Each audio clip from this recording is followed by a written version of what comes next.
ధరణి దరిద్రం మరోసారి బయటపడ్డది. గతంలోనే మనం అనేక సార్లు ధరణి పుట్టినప్పుడే చెప్పిన ఇది ఒక దరిద్రమైంది పుడతా ఉంది, దీని ద్వారా అనేకమైన అనర్థాలకు ఛాన్స్ దొరుకుతుంది అని చెప్పి గతంలో కేసీఆర్ మూడుచింతలపల్లి దగ్గర ఈ ధరణి ప్రారంభించేటప్పుడే చెప్పినాం. కరెక్ట్గా అదే జరిగింది. ధరణిని అడ్డం పెట్టుకొని టీఆర్ఎస్ పార్టీ ఇప్పటి బీఆర్ఎస్ పార్టీ 25 లక్షల ఎకరాల భూములను ఖతం చేసింది. 25 లక్షల ఎకరాల భూములు. ఇది నా మాట కాదు, ఇలా పత్రికలో వచ్చినటువంటి మాట.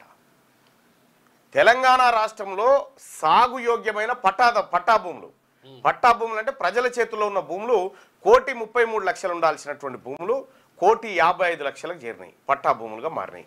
అంటే ఈ మిగతా 25 లక్షల భూములు ఎక్కడి నుంచి వచ్చినాయి? అటవీ భూములు, దేవాదాయ భూములు, వక్ఫ్ బోర్డు భూములు, ఇట్లా ప్రభుత్వ భూములను పట్టా భూములుగా మార్చిర్రు ధరణిని అడ్డం పెట్టుకొని. దాంట్లో గతంలో ఉన్నటువంటి చీఫ్ సెక్రటరీ దగ్గర నుంచి మొదలు పెడితే అందరూ తిలాపాపం తలా పిడికడు అన్నట్టుగా 25 లక్షల ఎకరాల భూములను అన్యాక్రాంతం చేశారు, పట్టా భూములుగా మారిపోయినాయి. పోనీ కేసీఆర్ ఏమన్నా దళితులకు 3 ఎకరాల స్కీమ్ తీసుకొచ్చింది కదా, దాని కింద పంచింది అంటే కాదు, దాని కింద పంచింది ఏమి లేదు, ఉన్న భూములు గుంజుకున్నాడు.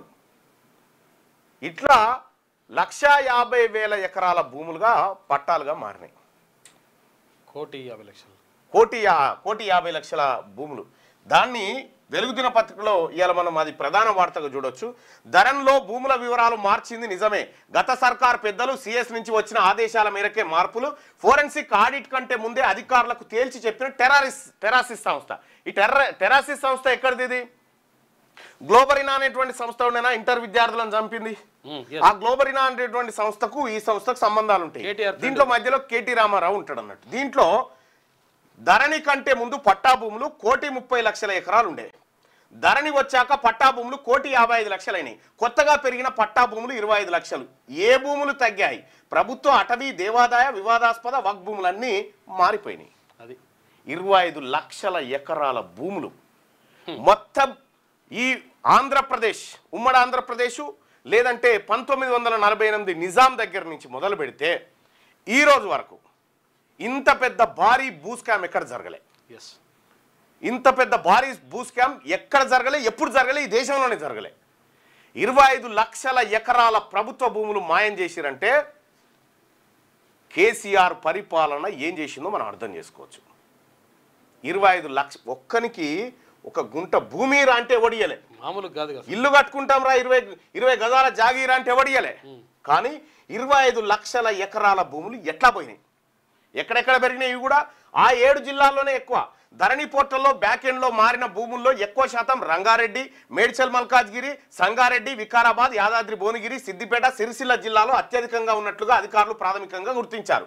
ఆయా జిల్లాలో భూముల రేట్లు కోట్లలో ఉండడం ఎందుకు కారణమని భావిస్తున్నారు. అత్యంత విలువైన 100 ఎకరాల వివాదాస్పద భూములు, అసైన్ ల్యాండ్స్, ప్రభుత్వ స్థలాలు, అటవీ, దేవాదాయ, వక్ఫ్, ఎనిమీస్ ల్యాండ్ను పట్టా భూములుగా మార్చినట్టు చెప్తున్నారు.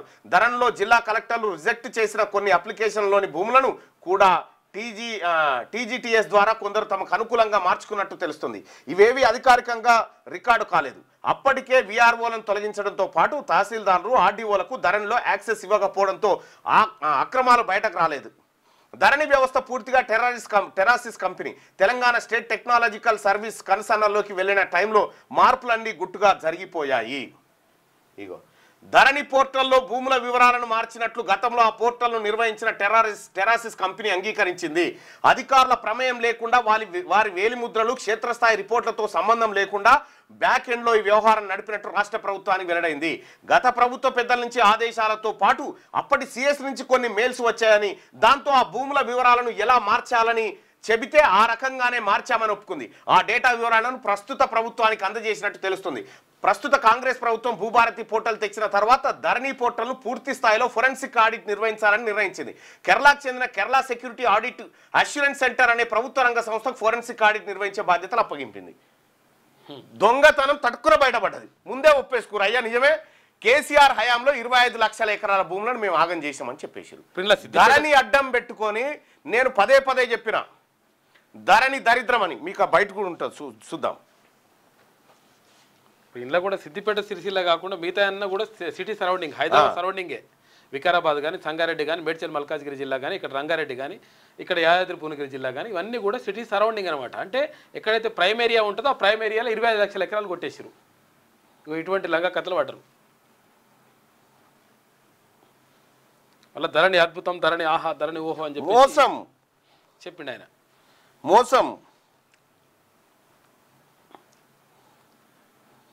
ధరణి అనేది ఇప్పుడు ఇందాక మొన్న అనుకుంటున్నారు కదా, అంటే 75 లక్షల మంది బీసీలకు ఏది భూములు లేవని. భూములు లేవు. 75 లక్షల మందికి మనిషి 2 ఎకరాలు ఇచ్చినా 150,000 ఎకరాలే. 150,000 ఎకరాలే. 25 లక్షల ఎకరాలు చూసుకోయిగా. ఇక్కడ గమనించండి, బీసీ ప్రజలారా, మనకు భూములు పంచడం వచ్చు, ఎక్కడి నుంచి దేవాలని వచ్చు. 25 లక్షల ఎకరాల భూములు ఈ దొంగల ముఠా కొట్టుకపోయింది కదా, మరి సొమ్మంతా రికవరీ చేస్తే ఎంత ఈజీ. ఓ 2 లక్షల ఎకరాలు వంచినా కానీ ఇంక 23 లక్షల ఎకరాలు మిగులుతుంది పంచినాక మనిషి 2 ఎకరాలు రా. కాబట్టి మనం అర్థం చేసుకోవాల్సింది ఏంటంటే, మన కాడ రిసోర్సెస్ లేక కాదు, ఈ దొంగలు మూట కట్టుకొని తినడానికి వాడుకున్నారు. ఈ ధరణిలో ఇన్ని రకాల మోసాలా. ఇగో 6 జిల్లాలనే గింత అంటే 33 జిల్లాల క్రమంలోనే ధరణి పోర్టల్ వ్యవహారాలు చూసిన టెరాసిస్ కంపెనీ బ్యాక్ ఎండ్ లో భూముల వివరాల్లో మార్పులు చేశామని ఒప్పుకున్నట్టు తెలిసింది. కొన్నిసార్లు ఐటీ డిపార్ట్మెంట్ పరిధిలోని e governance Telangana state technological services నుంచి కూడా పలు భూముల్లో మార్పులు జరిగాయని ప్రభుత్వానికి నివేదించింది.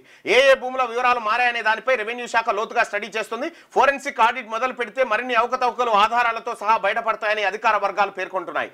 ఒక్క క్లిక్ తో 100,000 కోట్ల విలువైన భూములు సొంతమయ్యే అవకాశం ఉండడంతో గత ప్రభుత్వంలో కీలకంగా వ్యవహరించిన కొందరు ధరణిలోని భూముల వివరాలను ఇష్టారీతిన మార్చుకున్నట్టుగా తెలుస్తోంది. ముఖ్యంగా నిషేధిత జాబితాలోని భూములను పట్టా భూములుగా మార్చుకున్నారనే ఆరోపణలున్నాయి. ధరణిపై ఏర్పాటు చేసిన కమిటీ కూడా ఇదే విషయాన్ని వెల్లడించింది. వాస్తవానికి 2017లో సెప్టెంబర్ నుంచి డిసెంబర్ మధ్య భూ రికార్డుల ప్రక్షాళన జరిగింది. దానికి ముందు రాష్ట్రంలో పట్టా భూములు 1.30 కోట్ల ఎకరాలు ఉండగా, ధరణి పోర్టల్ వచ్చిన తర్వాత 2020 అక్టోబర్ నాటికి 1.55 కోట్ల ఎకరాల పట్టా భూములు పెరిగాయి. ఏకంగా 25 లక్షల ఎకరాల కొత్తగా పట్టాలు పుట్టుకొచ్చాయి. ఆ మేరకు అటవీ, దేవాదాయ, వక్ఫ్ తదితర భూముల విస్తీర్ణం తగ్గిపోయింది. ఫారెస్ట్ యాక్ట్ లో సెక్షన్ 15 ప్రకారం రాష్ట్రంలో అటవీ భూములు 53 లక్షల ఎకరాలుగా ఉంది. కానీ ధరణి పోర్టల్ అటవీ భూముల లెక్క 47 లక్షల ఎకరాలు మాత్రమే చూపిస్తుంది. అంటే 6 లక్షల ఎకరాలకు పైగా గందరగోళం నెలకొంది. ఇందులో కొన్ని భూములు అసైన్ లిస్ట్ లో చూపిస్తుండగా మరికొన్నింటికి లెక్కాపత్రం లేకుండా పోయింది. వక్ఫ్ తో పాటు దేవాదాయ చెందిన దాదాపు 40% భూముల లెక్కలు కూడా ధరణిలో ఎక్కలేదు. రాష్ట్రంలో 90,000 ఎకరాల ఎండోమెంట్ భూములకు గాను కేవలం 50,000 ఎకరాలు మాత్రమే ధరణిలో ఎంట్రీ అయింది. ఇలా ప్రభుత్వ అసైన్ ఎండోమెంట్ ఫారెస్ట్ భూములను పట్టా భూములుగా మార్చుకున్నారనే ఆరోపణలు ఉన్నాయి. జీవో బయటకు రాకుండా టీజీటీఎస్ కు బాధ్యతలు. ఇగో ఇది కేసీఆర్ దొంగతనం.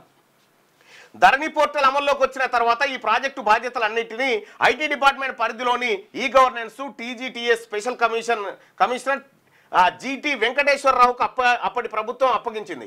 ఎలాంటి సంబంధం లేకపోయినా ధరణి ప్రాజెక్టు డైరెక్టర్గా ఆయనకు బాధ్యతలు ఇచ్చింది. ఈ మేరకు 2020 సెప్టెంబర్ 18న అప్పటి సిఎస్ సిసిఎల్ఏ జీవో ఇచ్చారు. కానీ ఈ జీవో విషయం అప్పట్లో బయటకు రానివ్వలేదు. సాధారణంగా ఏదైనా డిపార్ట్మెంట్లో కొత్త సాఫ్ట్వేర్ యాప్ను అందుబాటులోకి తెస్తే అందులోని టెక్నికల్ వ్యవహారాలు, సైట్ ప్రాబ్లమ్స్, కొత్త అప్డేట్స్ వంటి సమయాల్లో మాత్రమే ఐటీ డిపార్ట్మెంట్ సహకారం తీసుకుంటారు. కానీ ధరణి పోర్టల్ విషయంలో మాత్రం అందుకు భిన్నంగా జరిగింది. అంతకు ముందున్న integrated land records management system కు సంబంధించినటువంటి ఐటీ శాఖ పరిధిలోని టీజీటీఎస్ కేవలం vendor payment, contract management, networking, band width, external application interface వంటి టెక్నికల్ అంశాలు చూసింది. వీటికి సంబంధించి కూడా రోజువారీగా సిఎంఆర్ తో సంప్రదించి సిసిఎల్ఏలో రిపోర్ట్ చేసేవారు. కానీ ఐఎల్ఆర్ఎస్ సైట్ ఎప్పుడైతే ధరణిగా మారిందో అప్పటి నుంచే దాన్ని పూర్తిగా ఐటీ డిపార్ట్మెంట్ పరిధిలోని టీజీటీఎస్కి అప్పగించేశారు. రికార్డులు మొదలు ధరణిలో మార్పులు చేర్పులు అన్ని టీజీటీఎస్ ఆధ్వర్యంలోనే సాగేవి. ఇలా టీజీటీఎస్ దగ్గర ఉన్న లాగిన్ భూముల్లో అనేక మార్పులు జరిగినట్టుగా కాంగ్రెస్ సర్కార్ గుర్తించింది. 25 లక్షల ఎకరాలు ఎవనయ్యా సొమ్ము ఇది అంతా? 25 లక్షల ఎకరాలు కేసీఆర్ ప్రభుత్వ హయాంలో. బీసీలకు ఎస్సీ ఎస్టీలకు కూడా వంచవచ్చు, అందరికి వంచవచ్చు. తలా 2 ఎకరాల భూమి. ఇంకా నువ్వు ఎంత వంచినా కానీ 5 లక్షల ఎకరాలు కూడా వంచలేము. ఓ 20 లక్షల ఎకరాలు మళ్ళీ మిగులుతుంది. ఇలా అందరికి వంచితే కూడా ఇది ఇవాళ కథ. వీళ్ళ దొంగతనం అంతా ఇట్లా బయటపడతా ఉంది. రారిగా మిగతా వార్తలు చూద్దాం. ఈనాడు దినపత్రికలో ఉన్నాయి. ఇంకా సాదా బైనామాకు మోక్షం, క్రమబద్ధీకరణకు నోటిఫికేషన్ జారీ చేసిన ప్రభుత్వం. భూభారతి చట్టంలో ఇప్పటికే ప్రత్యేక సెక్షన్ 9.80 లక్షల దరఖాస్తులకు దక్కనున్న హక్కులు. ఇంకా ఇప్పుడు ఇవి అదనంగా హక్కులు. తెల్ల కాగితాలపై రాసుకున్న భూ కొనుగోలు ఒప్పందాల క్రమబద్ధీకరణకు రాష్ట్ర రెవెన్యూ శాఖ బుధవారం నోటిఫికేషన్ జారీ చేసింది. 2020 అక్టోబర్ 12 నుంచి అదే ఏడాది నవంబర్ 10వ 10 వరకు వచ్చిన దరఖాస్తులను క్రమబద్ధీకరిస్తామని తెలిపింది. భూభారతి చట్టం సెక్షన్ 6లోని సబ్సెక్షన్ 1 కింద సాదా బైనామా పత్రాలను క్రమబద్ధీకరించనున్నట్టుగా పేర్కొంది. 2024 జూన్ 2కు ముందు భూమి సాగులోనే ఉన్నట్టు సాదా బైనామా మాత్రం కలిగిన పట్టాదారు పాస్ పుస్తకం ఆధారంగా దరఖాస్తు చేసుకున్న చిన్న సన్నకారు రైతులు క్రమబద్ధీకరణ అర్హులను వివరించింది. కనీసం 12 ఏళ్లకు పైగా భూమిని ఆధీనంలో ఉంచుకున్న వారి దరఖాస్తుల క్రమబద్ధీకరిస్తామని తెలిపింది. దీని ప్రకారం రాష్ట్రంలో 9.80 లక్షల దరఖాస్తులు మోక్షం లభించే అవకాశం ఉంది. గత చట్టంతో న్యాయ వివాదం. రాష్ట్రంలో పట్టణాలు మినహా ఇతర చోట్ల 2014 జూన్ 2వ తేదీకి ముందు జరిగిన సాదా బైనామాలను 2016లో అప్పటి రాష్ట్ర ప్రభుత్వం క్రమబద్ధీకరించింది. 2020లో మరోసారి దరఖాస్తులను ఆహ్వానించింది. ఇక చూసుకో, ఇక్కడ గతంలో దొరలు ఉండేగా, దొరలు సాదా బైనామా కాయిదాలు రాసి దునుకోపోరు అన్నారు కదా, ఆ భూములను క్రమబద్ధీకరిస్తాను కేసీఆర్ ఏం చేసిండే మళ్ళీ దొర పర్మిషన్ కావాలి దీన్ని రెగ్యులరైజ్ చేస్తాను అని చెప్పిండు. ఇప్పుడు దానికి మోక్షం లభిస్తుందని చెప్తారు. మళ్ళీ దీంట్లో ఏమైనా అవకతవకలు ఉంటాయో చూడాలి. అది కూడా 2020 ఇప్పుడు అక్టోబర్ నుంచి నవంబర్ వరకు, అంటే ఒక నెల రోజుల వరకు చేసుకునేవి మాత్రమే ఉంటాయి. మిగతా ఎవరికి కూడా మళ్ళీ అవకాశం లేదు. ఆ టైంలో ఎవడెవడు చేసుకుంటూ దానికి ఎందుకు పెట్టిరో చూడాలి. ఆ టైంలో చేసుకున్న వాళ్ళకి ఉంటుంది.